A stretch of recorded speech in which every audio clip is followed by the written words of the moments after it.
झापा कमल ward number 3 स्थित फागुनन्द टोलमा निर्माण भएको किराँत तियलुङ चोलुङ माङ्गिमको समुद्घाटन आगामी कार्तिक 25 गतेका दिन 16औं राष्ट्र विभूति महागुरु फागुनन्दको 141औं जन्म जयन्तीको शुभ अवसरमा शालिग अनावरण तथा माङ्गिम उद्घाटन गरिने भएको छ। उक्त कार्यक्रमलाई सफल बनाउन माङ्गिमको दक्षिणपट्टि ढ्याङ्ग्री खोला रहेको सिमाना कमल वार्ड नम्बर 4 सँग जोडिएको छ। वारिपारी जान आउन समस्या भएकोले कमल वार्ड नम्बर 4 का स्थानीयवासी वडा अध्यक्ष लगायत जनप्रतिनिधि समेत उपस्थित भई बाँसको पुल निर्माण गरिएको छ।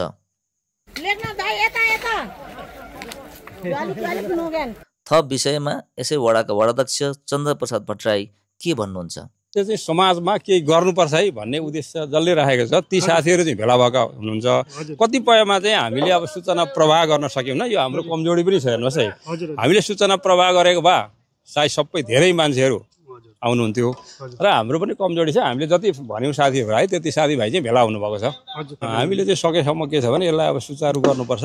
अब अहिले आउने 25 गते चाहिँ हाम्रो बृहत चाहिँ यहाँनिर माङ्गिम उद्घाटन हुँदैछ भन्ने कुरा चाहिँ खबर छ। त्यही अनुसार त्यसमा चाहिँ रोकिनु हुँदैन। त्योभन्दा पहिला नै हामीले तयारी हुनुपर्छ र यहाँ हुने विभिन्न क्रियाकलापहरूमा चाहिँ आवागमन सहज होस्।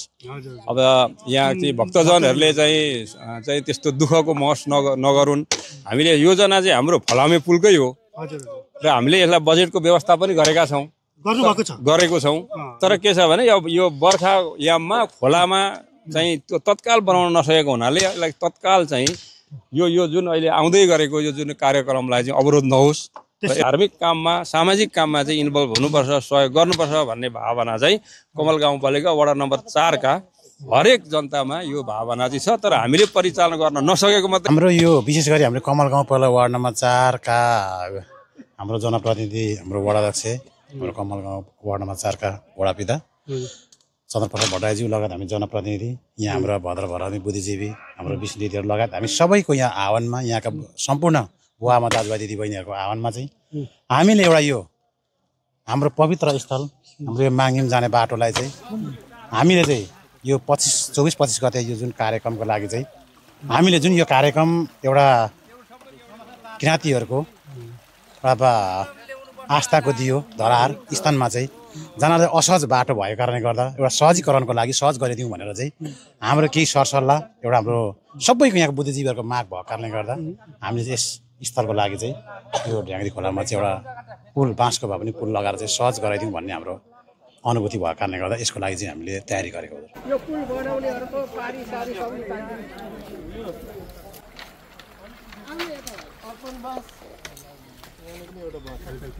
बनाइसक्नु भएको छ।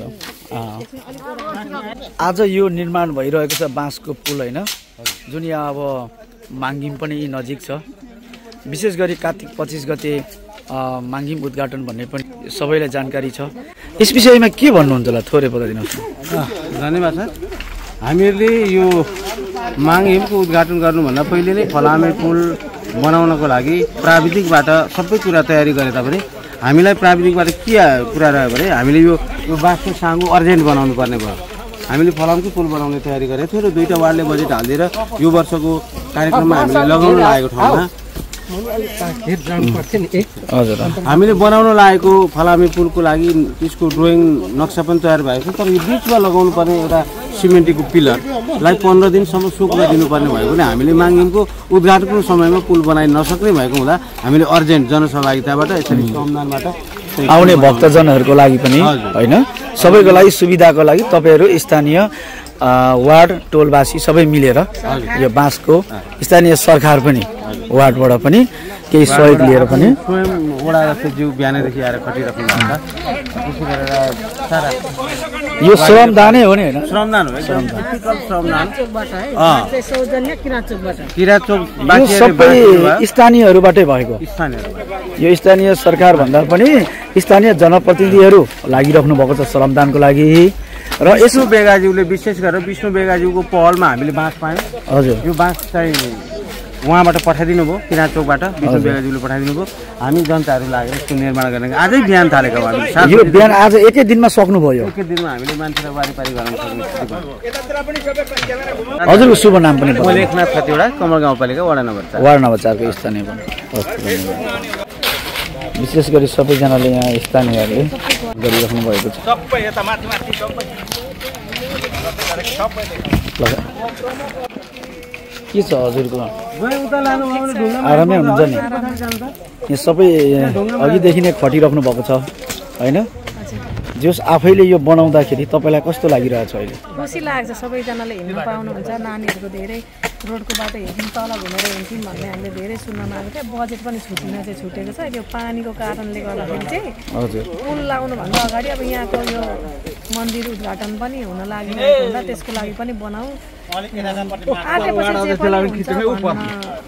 आँटेपछि जे पनि हुन्छ भन्ने चाहिँ उदाहरण नै भयो बिहान विशेष गरी आज तपाईँहरूले यो कामलाई सम्पन्न गर्नुभएको छ शुभ नाम मेरो वार्ड नम्बर 4 महिला सदस्य